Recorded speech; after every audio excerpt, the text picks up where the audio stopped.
오늘 하루 어떻게 보내셨습니까? 혹시 마음 한구석에 미래에 대한 막연한 불안감이나 채워지지 않는 재정에 대한 걱정이 자리 잡고 있지는 않으셨는지요? 우리는 끊임없이 더 많은 것을 소유하고 더 높은 곳에 오르도록 부추기는 세상 속에서 살아가고 있습니다.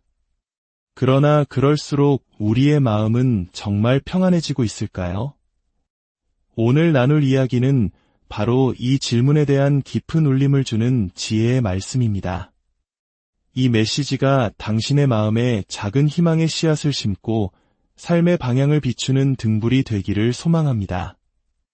만약 이 이야기가 당신에게 힘이 된다면 이 영상을 공유하고 좋아요를 눌러주시는 작은 행동이 또 다른 누군가에게 이 귀한 지혜를 전하는 통로가 될 수 있습니다. 당신의 선한 영향력을 통해 하나님의 은혜가 더 널리 퍼져나가기를 기도합니다. 이제 함께 말씀의 여정을 시작하겠습니다. 우리는 세상의 가치관과는 근본적으로 다른 급진적인 삶으로 부름받은 사람들입니다. 그것은 바로 돈을 사랑하지 않으며 하나님께서 우리 각자에게 허락하신 삶에 만족하는 삶입니다. 이러한 삶의 태도는 어떻게 가능할까요? 그것은 인간의 지혜나 노력으로 얻어지는 것이 아닙니다. 청구서를 어떻게 해결할지 스스로 방법을 찾아내는 능력이 아니라 하나님께서 주신단 하나의 약속에 그 뿌리를 두고 있습니다. 내가 결코 너를 떠나지 아니하며 너를 버리지 아니하리라. 이 약속은 우리를 도우시는 하나님의 신실하심에 대한 선포입니다. 오늘 우리는 히브리서 13장 5절과 6절의 말씀을 통해 어떻게 두려움을 극복하고 그리스도인으로서 담대한 삶을 살아갈 수 있는지 그 비밀을 파헤쳐보고자 합니다.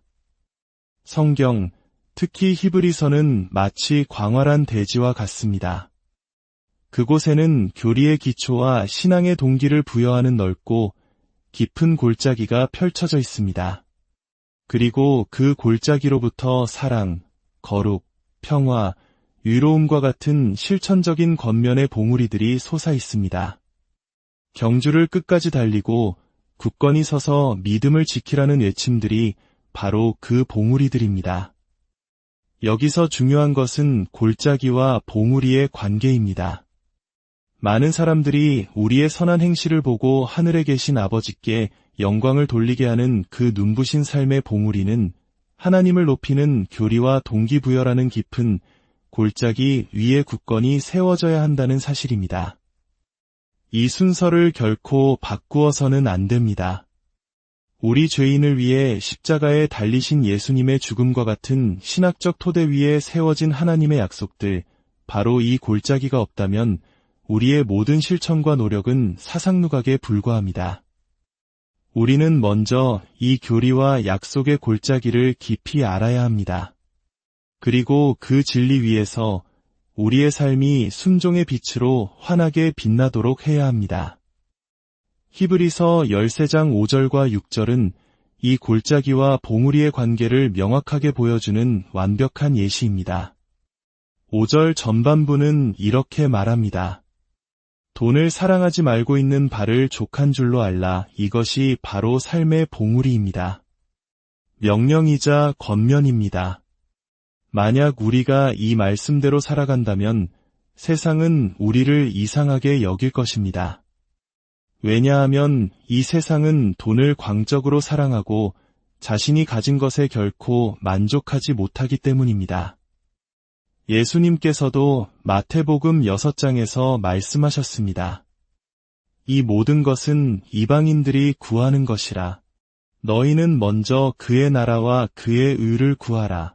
그리하면 이 모든 것을 너희에게 더하시리라. 자, 이 제5절 후반부와 6절에서 이 봉우리를 지탱하는 깊은 골짜기, 즉 동기부여와 신학적 기반이 등장합니다. 그가 친히 말씀하시기를 내가 결코 너를 떠나지 아니하며 너를 버리지 아니하리라 하셨느니라. 그러므로 우리가 담대히 말하되 주는 나를 돕는 이시니 내가 무서워하지 아니하겠노라. 사람이 내게 어찌하리요 하노라. 만약 여러분이 5절 전반부의 명령과 그 뒤따르는 약속 사이의 논리적 연결을 이해하신다면 히브리서 전체의 기본 구조를 꿰뚫어 보시는 것입니다. 우리는 세상의 가치관에 역행하는 삶, 즉 돈을 사랑하지 않고 하나님이 설계하신 삶에 만족하는 삶으로 부름받았습니다. 그리고 이 삶은 우리가 어떻게 생계를 꾸려나갈지 계산하는 인간적인 지혜가 아니라 내가 너를 돕기 위해 반드시 거기에 있을 것이다. 라는 하나님의 약속에 대한 믿음 위에 세워져 있습니다. 여러분은 이 약속을 믿으십니까? 이것이 핵심 질문입니다. 만약 당신이 이 약속을 진정으로 믿는다면 돈에 대한 속박은 힘을 잃고 죽게 될 것입니다. 서로 사랑하고 나그네를 대접하며 감옥에 갇힌 자와 학대받는 자를 돌보고 결혼의 서약을 지키며 돈을 사랑하지 않는 이 모든 실천적 겉면들은 단 하나의 약속에 뿌리를 내리고 있습니다. 전능하시고 모든 것을 아시며 사랑이 무한하신 하나님께서 당신을 돕는 분으로 변치 않고 당신 곁에 계시리라는 것을 믿으십니까? 이 믿음이 당신의 삶을 근본적으로 변화시킬 것입니다. 하나님께서 진정으로 나를 위하신다면 그분이 내 미래의 결정적인 형성자가 되실 것입니다. 사람이 아니라요. 사람이 내게 어찌하리요. 이 말을 들으면 현실적으로 생각하게 됩니다. 사람이 나에게 무엇을 할 수 있냐고요? 소송을 걸고 집에서 쫓아내고 내 것을 훔치고 나에 대해 거짓말하고 심지어 나를 죽일 수도 있습니다. 이것은 과장이 아닙니다. 바로 앞선 3절에서 저자는 감옥에 갇히고 학대받는 성도들에 대해 이야기합니다. 그는 사람이 그리스도인에게 무슨 짓을 할 수 있는지 잘 알고 있었습니다. 그렇다면 사람이 내게 어찌하리요 라는 이 담대한 선포는 도대체 무슨 의미일까요? 여기에는 3가지 깊은 의미가 담겨 있습니다. 첫째, 사람은 그 어떤 것으로도 나를 하나님의 사랑, 그분의 도우심으로부터 끊어낼 수 없다는 의미입니다. 이것은 로마서 8장의 말씀과 정확히 일치합니다. 누가 우리를 그리스도의 사랑에서 끊으리요? 환난이나 곤고나 박해나 기근이나 적신이나 위험이나 칼이라. 그러나 이 모든 일에 우리를 사랑하시는 이로 말미암아 우리가 넉넉히 이기느니라. 사람은 우리의 육신을 죽일 수는 있지만 그 이상은 아무것도 할 수 없습니다. 우리의 인생이 겨울 아침의 입김처럼 짧다는 것을 깨달을 때 영원이라는 관점에서 이 땅의 고난은 그 무게를 잃게 됩니다. 둘째, 사람이 행하는 그 어떤 일도 하나님께서 우리의 거룩과 평화를 위해 계획하신 선한 목적을 벗어날 수 없다는 뜻입니다. 사람은 우리의 삶을 망치고 있다고 생각할지 모르지만 하나님은 그 모든 것을 합력하여 우리의 의로운 평강의 열매를 맺도록 바꾸고 계십니다. 셋째, 사람이 우리에게 행하는 그 어떤 일도 믿음으로 반응할 때 하나님과 함께하는 영원한 기쁨으로 우리를 인도하는 것을 막을 수 없다는 의미입니다. 결론적으로 히브리서는 돈의 사랑이라는 속박에서 벗어나는 길은 하나님께서 당신을 너무나 사랑하신 나머지 당신을 돕기 위해 당신 곁에 영원히 함께 하시기로 약속하셨다는 사실을 믿는 것이라고 말합니다. 하나님은 당신이 부자가 될 것이라고 약속하지 않으셨습니다. 재정적인 어려움이 전혀 없을 것이라고도 약속하지 않으셨습니다. 로마서 8장에 나오는 기근과 적신이라는 단어는 우리에게 많은 것을 생각하게 합니다. 빌립보서 4장 13절, 내게 능력 주시는 자 안에서 내가 모든 것을 할 수 있느니라 라는 말씀의 진짜 의미를 아십니까? 이 말씀의 문맥은 풍요에 처할 줄도 알고 비천에 처할 줄도 아는 비결을 배웠다는 것입니다. 즉, 우리는 그리스도가 주시는 힘으로 굶주릴 수도 있고 모든 것을 잃을 수도 있으며 심지어 죽을 수도 있다는 고백입니다. 왜냐하면 그 어떤 것도 우리를 하나님의 사랑에서 끊을 수 없기 때문입니다. 이 진리는 개인의 영웅적인 신앙생활에만 적용되는 것이 아닙니다. 이것은 바로 우리 신앙 공동체, 즉 소그룹이 움직이는 방식의 핵심입니다. 소그룹은 하나님의 약속의 능력 안에서 운영되어야 합니다. 서로의 삶에 깊이 들어가 하나님은 결코 당신을 떠나지 않으십니다. 포기하지 마세요. 돌아오세요. 라고 서로를 격려하는 곳입니다. 하나님의 약속은 달콤하고 그분의 공급은 충분합니다. 이기심과 두려움에서 해방되는 열쇠는 바로 하나님의 약속을 신뢰하는 것입니다. 우리는 순교와 같은 거창한 것을 걱정하기보다 나의 옷차림, 몸무게, 정돈되지 않은 집, 어색한 말투, 빠지는 머리카락 같은 사소한 것들로 두려워합니다.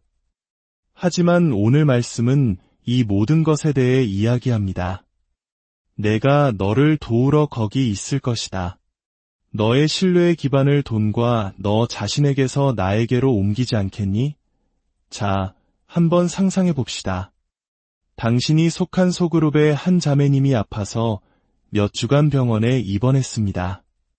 그룹이 모여 기도하던 중 누군가 히브리서 13장 3절에 너희도 함께 갇힌 것 같이 갇힌 자를 생각하고 너희도 몸을 가졌은즉 학대받는 자를 생각하라는 말씀을 떠올립니다. 우리가 몸을 가졌다는 것은 다른 이의 고통에 공감할 수 있다는 뜻입니다. 그래서 누군가 제안합니다. 제가 병원에 입원했을 때 긴 방문보다 짧더라도 자주 와주는 것이 더 힘이 됐어요. 우리 매일 한 사람씩 돌아가며 잠깐이라도 병문안을 가는 건 어떨까요? 모두가 좋은 생각이라고 동의하지만 한 구석에 조용히 앉아있던 한 사람이 주저하며 말합니다. 저는 태어나서 병문안을 한 번도 가본 적이 없어요. 주차는 어디에 해야 할지, 병실에 그냥 들어가도 되는 건지, 무슨 말을 해야 할지 하나도 모르겠어요. 너무 두렵습니다. 바로 그 순간 공동체의 역할이 빛을 발합니다. 다른 사람이 다정하게 말합니다. 그 마음이 어떤 건지 저도 알아요. 제가 처음 병문안 갔을 때를 기억해요.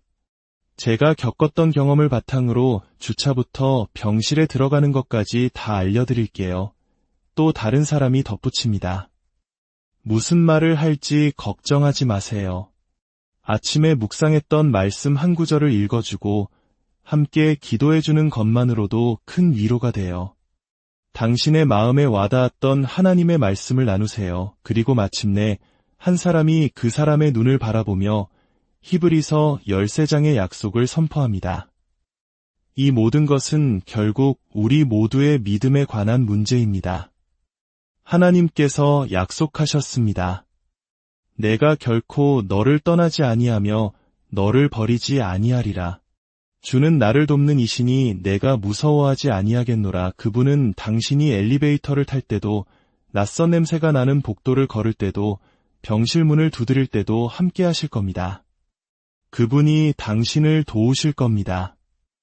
우리 함께 그분을 신뢰합시다. 그리고 모두가 그 사람을 위해 함께 기도하며 하나님을 신뢰하기로 결단합니다. 이것이 바로 살아있는 신앙 공동체의 모습입니다. 우리는 혼자가 아닙니다. 넘어지고 비틀거리고 약속을 잊어버리고 의심하고 두려워할 때 성경 말씀이라는 위대한 열쇠와 더불어 희망과 같은 신앙의 동역자들이 우리 곁에 있습니다.